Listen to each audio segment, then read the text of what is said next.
एक और आम खबर दें आपको, ग्रेटर इकबाल पार्क में टिक टॉकर खातून से दस्त दराजी का केस। पुलिस ने मुलजिम आमिर उर्फ रैम्बो की रिपोर्ट अदालत में पेश कर दी। तहकीकात में मुलजिम रैम्बो मरकजी मुलजिम करार पाया है, पुलिस की जानिब से ये बताया गया है। तफसीलात जान लेते हैं मियाँ दाऊद से। मियाँ दाऊद, आगाह कीजिएगा।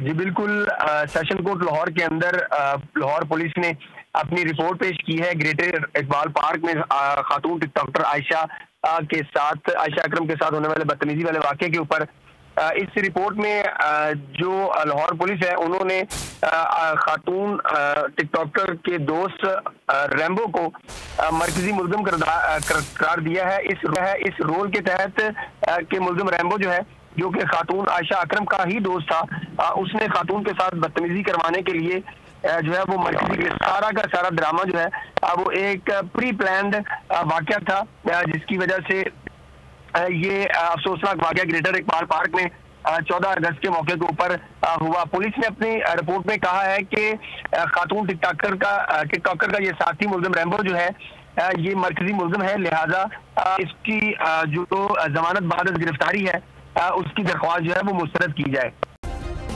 सब्सक्राइब करें और बेल दबाएं ताकि कोई खबर रह न जाए।